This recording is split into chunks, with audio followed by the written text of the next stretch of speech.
ಏನ್ ಮಾಮ್ ನೆನೆ ಬಿಟ್ಟಿದ್ರೆ 500 ಹೊಡೆದ್ಬಿಡ್ತೀರಿ. ನಿಮ್ ಟೀಮ್ ಅವ್ರು ಸಂಜುನೇ ಬೇಕು ಅಂದ್ಬಿಟ್ಟು ಪಾಪ ಜಡೇಜನ್ ಕಳಿಸ್ಬಿಟ್ಟು ಕರ್ಕೊಂಡ್ರಿ. ನಿಮ್ ಸಂಜು 8 ಬಾಲ್ 7 ರನ್ ನೋಡ್ಬಿಟ್ಟು ನಿಮ್ ತಲಾಗೊಂಡ್ ಟ್ರಿವ್ಯೂ ಕೊಟ್ಬಿಟ್ಟು ಮನೆಗೆ. ಸಂಜು ಸ್ಯಾಮ್ಸಂಗ್ ಔಟ್ ಆದ್ಮೇಲೆ ಒಳ್ಳೆ ಒಣಗೋಗಿರೋ ಮರದಿಂದ ಹಣ್ಣುದ್ರಲ್ವ ಆತರ ಪತ ಅಂತ ಉದ್ರಲ್ಲ ಎಲ್ಲಾರು.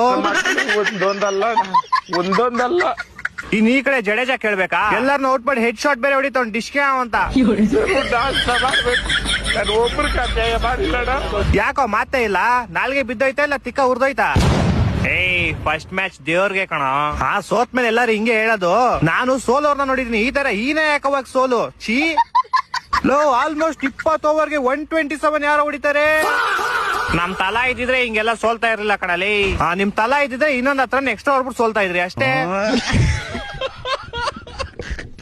ನಮ್ ಕಡೆ ಬ್ಯಾಟಿಂಗ್ ಇನ್ನು ಸೆಟ್ ಆಗಿಲ್ಲ ಕಣ, ಸೆಟ್ ಆಮೇಲೆ ಕೊಡ್ತೀವಿ ನೋಡು. ನಿಮ್ ಬಾಲಿಂಗು ಬಾರಿ ನೋಡ್ಬಿಟ್ಟು ಇನ್ ಬಾರಪ್ಪ. ಚಿಕ್ಕ ಹುಡುಗ ಸೂರ್ಯವಂಶಿ ನಿಮ್ ಗಾಕ್ ಅನ್ಸ್ಬಿಟ್ಟು ಹೋಗ್ಬಿಟ್ನಲ್ಲೋ. 15 ಬಾಲ್ 50 ರನ್ ಹೊಡೆದ್ ಬಿಸಾಕ್ಬಿಟ್ಟ ನಿಮ್ಗೆ. 52ನೇ ರನ್ ಔಟ್ ಮಾಡಿದೀವಿ. ಹಂಗೆ ಏನ್ ಕಿತ್ತಾಕೊಂಡ್ಬಿಟ್ರಿ, ಏನ್ ಮ್ಯಾಚ್ ಗೆದ್ಬಿಟ್ರ? 12 ಓವರ್ ಮುಗಿಸ್ಬಿಟ್ಟು ಹೋದ್ರು ಅವ್ರ ಮನೆಗೆ.